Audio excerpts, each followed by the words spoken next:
को कंट्रोल करना चाहिए। ये प्रोपागेंडा जो हो रहा है सरकार का इस मामले में, उससे हमारा सेना का मनोबल गिरेगा। पूरा विश्व हम पर हंस रहा है। ऐसा नहीं होता है। जो रिटायर्ड आर्मी मैन्स है, हम उनसे बात करते हैं, बोलते ऐसा कैसा है, क्या चल रहा है। और हमारे आर्मी वाले रिटायर भी जाकर टीवी पर बोल रहे हैं, एक्सपर्ट कमेंट्री क्रिकेट जैसी चल रही है।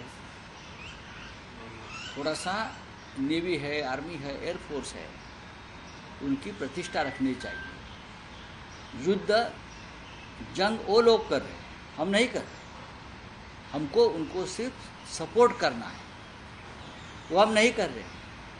हम और ही कुछ कर रहे हैं। हम युद्ध का उत्सव मना रहे हैं। भाई थोड़ा ठहरिए, युद्ध युद्ध जैसा लड़ने दो। अब हमने कुछ बताया कि कराची पर बम हमला किया है। अब पाकिस्तान ने वहाँ का वीडियो सामने लाया है। किया भी होगा तो हमारी आर्मी बताएंगी कि हमने ये किया है। हमारे डिफेंस मिनिस्टर बताएंगे, हमारे डिफेंस सेक्रेटरी बताएंगे, डिफेंस के प्रवक्ता बताएंगे, मीडिया नहीं बताएंगी। नहीं, जिस तरह से प्रेस नोट आ रहे हैं पीआईबी से और ट्विटर में भी जानकारी दी मैं प्रेस नोट पर विश्वास रखता हूँ, ऑफिशियल प्रेस नोट पर। बाकी तो कहा है कि ड्रोन हुआ है तो हम भी देख रहे थे, लेकिन जिस तरह से माहौल बना रहे हैं युद्ध का अलग से, लोगों में डर है ना, लोग डरते। आप जम्मू कश्मीर, जैसलमेर, जोधपुर या कच्छ, वहाँ के लोगों की हालत देखिए, वो किस माहौल में जी रहे। मुंबई, दिल्ली, कलकत्ता, उनको कोई डर नहीं है ना, इसलिए हम लोग ये कर रहे हैं। आप पुंछ और राजौरी में जाकर देखिए, 15 लोग मर गए, बच्चे मर गए। जम्मू में पूरा ब्लैकआउट, उनके ऊपर ड्रोन गिरने वाले थे, नाकाम कर दिए। जोधपुर में, जैसलमेर में या कच्छ में, वहाँ के नागरिकों को खतरा है। वो जिस प्रकार से युद्ध से सामना कर रहे हैं, उनके तरफ देखो, फिर यहाँ उत्सव मनाओ। देश की बड़ी आबादी युद्ध की छाया में है और हम लोग यहाँ बैठकर उत्सव मना रहे हैं। ठीक है राउत साहब, कल जो सर्वदलीय बैठक हुई, आप भी अपनी पार्टी की तरफ से वहाँ मौजूद थे। आपने जिस तरह से मिलिट्री का सपोर्ट किया है, सरकार को भी समर्थन किया है इस पूरे युद्ध के माहौल में, तो देखिए, युद्ध के माहौल में सरकार को समर्थन करना ही चाहिए। भारतीय सेना को पूरी तरह से समर्थन देना चाहिए, क्योंकि जंग के मैदान पर हम नहीं है, या सरकार, प्रधानमंत्री नहीं है। हमारी सेना है, हमारी नेवी है, एयरफोर्स है, आर्मी है, तो उनको तो समर्थन देना ही चाहिए। लोग शहीद हो रहे हैं, दिनेश यादव शहीद हो गया, तो उनके लिए तो पूरा देश समर्थन में खड़ा रहना चाहिए। यह हमारी जिम्मेदारी है, यही हमारा राष्ट्रीय कर्तव्य है। हेच मराठीत हवं आहे की काल रात्री ज्या प्रकारे पाकिस्तानचे ड्रोन जम्मू काश्मीरमध्ये आले, अनेक ठिकाणी हल्ला करण्याचा प्रयत्न केला, पण भारतीय सेनेनेही प्रत्युत्तर दिलेलं आहे। हे सगळे ड्रोन भारतीय सेना उडवण्यात आले। बघा, माझं एक स्पष्ट मत आहे, 1971 पेक्षा जे युद्ध आम्ही जे पाहिलं आहे, त्यापेक्षा आताचा पाकिस्तान कमजोर आहे। आमच्या हल्ल्यापुढे पाकिस्तान उभंच राहू शकत नाही, एवढी आपली तयारी आपल्या सैन्याची। आपलं सैन्य पूर्णपणे प्रोफेशनल आहे, चैनबाज नाही, अय्याश नाही पाकिस्तानसारखं। पाकिस्तानचं सैन्य हे चैनबाज, अय्याश आणि सत्तेला हपापलेलं। त्याच्यामुळे अनेकदा पाकिस्तानमध्ये लष्कर क्रांती करत आणि सत्ता ताब्यात घेते। भारतामध्ये आपलं लष्कर फक्त युद्धासाठी तयार असतं, राष्ट्राच्या रक्षणासाठी तयार असतं। म्हणून मला पूर्ण खात्री आहे, आम्हाला पूर्ण खात्री आहे की भारतीय सैन्य देशाचं रक्षण करण्यास आणि शत्रूला खडे चारण्यास समर्थ आहे। गेल्या 72 तासामध्ये पाकिस्तानचे सगळे प्रयत्न आमच्यावरील हल्ल्याचे त्याने हाणून पाडले। एक लक्षात घेतलं पाहिजे की भारतीय सैन्यातर्फे जी अधिकृत माहिती येते त्याच्यावर विश्वास ठेवला पाहिजे। युद्धाच्या वेळेला खोट्या बातम्या आणि अफवा पसरवणं बंद व्हायला पाहिजे. त्याच्यामुळे सैन्याचं मनोबल खाली जाईल असं कृत्य आपल्याकडून होऊ नये. आमचं सैन्य हे लाहोर, कराची, इस्लामाबादला धडक मारायला समर्थ आहे. त्या तयारीत ते नक्की असणार. पण आम्ही आत्ताच आमच्या सैन्याची सिक्रेट्स मीडियाच्या माध्यमातून जाहीर करणं, आमची विमानं उडत आहेत, आमची विमानं आत्ताच तयार आहेत, अमुक अमुक विमान INS विक्रांत करून आता उडायला, ही माहिती आम्ही शत्रूला का देतो आहे वार्तांकन करताना? हे टाळायला पाहिजे. हा संयम युद्धाच्या वेळेला जनतेनं आणि मीडियानं पाळावा अशी आमची अपेक्षा सगळ्यांचीच आहे. आणि काल आम्ही सर्वपक्षीय बैठकीमध्ये हा महत्त्वाचा मुद्दा चर्चेला आला. फेक न्यूज, अफवा आणि प्रोपगंडा या 3 गोष्टींवरती सरकारनं बंधनं आणावीत हे आम्ही सगळ्यांनी काल संरक्षण मंत्री आणि गृहमंत्री यांना ठासून सांगितलं. हा प्रोपगंडा करण्याचा विषय नाही, हा राजकीय प्रचाराचा विषय नाही. सैन्यामध्ये राजकारण आणू नका कारवाईमध्ये, हे आम्ही सगळ्यांनी सांगितलं. आणि ज्या फेक न्यूज पसरवल्या जातात मीडियाच्या माध्यमातून त्याच्यावर तात्काळ बंधन आली पाहिजे, त्याच्यावरती बॅन आला पाहिजे. पाकिस्तानचे लष्कर प्रमुख मुनीर यांना हटवण्यात येत असल्याची माहिती आहे. त्यांच्या महत्त्वाकांक्षेमुळे हे सगळं झालं. अरे बघा, मी आधी सांगतो की पाकिस्तानचं लष्कर हे कधीच प्रोफेशनल नव्हतं.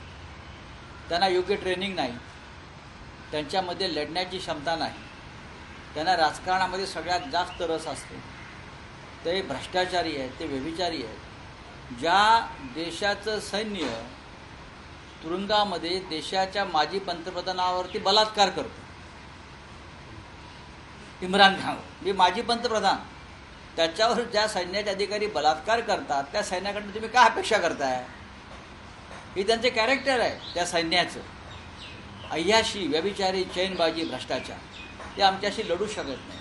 त्यामुळे आमच्या सैन्याकडे नीतिमत्ता, संयम आणि शौर्य या 3 गोष्टी. राऊतसाहेब, आंतरराष्ट्रीय स्तरावरही पाकिस्तानला एकटं पाडलं गेल्याची ही स्थिती आहे. अनेक राष्ट्र ही भारताच्या बाजूने, चीन वगळता आज पाकिस्तानबरोबर तसं कोणी दिसत नाही. चांगली गोष्ट आहे. आणि चीनसुद्धा भारताच्या विरोधामध्ये ठामपणे उभं राहील असं चित्र मला या क्षणी दिसत नाही आम्हाला. कारण चीननं जी युद्धसामग्री पाकिस्तानला पुरवली, विमानं, ती आपण पाडली ना. F-16 किंवा 17 विमानं ती चीननं दिली पाकिस्तान. ती पाकिस्तानात वरून उडण्याच्या आधीच आम्ही पाडलेली आहे. तर चीनची आम्हाला आता भीती वाटत नाही. या युद्धामुळे चीनचंसुद्धा मनोबल खाली जाईल. ओके. महाराष्ट्रातला विषय आहे. सर्वपक्षीय बैठकीमध्ये सेंबर दहशतवादी मारले गेले अशी काही माहिती संरक्षण मंत्र्यांनी दिली का, किंवा त्यांनी काय सांगितलं? नक्कीच. संरक्षण मंत्री राजनाथ सिंग यांनी सांगितले की जो पहिला हल्ला झाला त्याच्यामध्ये 100च्या वर दहशतवादी मारले गेले. अजून खरं असेसमेंट यायचं आहे, कदाचित हा आकडा जास्त असेल असं त्यांचं म्हणणं आहे. आणि त्याच्यावरती विश्वास ठेवायला पाहिजे, कारण आपण ते प्रत्यक्ष पाहिलेलं. 100च्या वर अतिरेकी मारले गेल्याची माहिती देशाच्या संरक्षण मंत्र्यांनी दिलेली आहे. आणि जर राजनाथ सिंग सांगतात तेव्हा त्याच्यावरती विश्वास ठेवला पाहिजे. दुसरं कोणी सांगितलं असतं तर आम्ही विश्वास ठेवला नसता.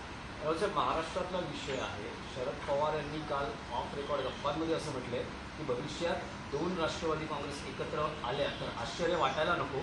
सध्या मी कुठल्याही निर्णय प्रक्रियेत नसतो.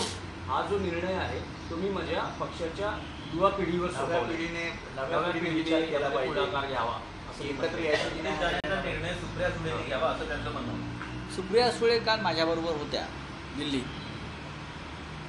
आणि आम्ही या विषयावर चर्चा केली थोडी. त्यांच्या बोलण्यातून मला असं काही जाणवलं नाही की ते अशा प्रकारचा काही निर्णय घेण्याच्या मनस्थितीमध्ये आहेत.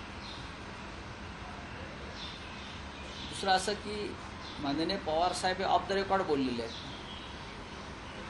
ते जेव्हा ऑन द रेकॉर्ड बोलतील तेव्हा आम्ही ऑन द रेकॉर्ड बोलू.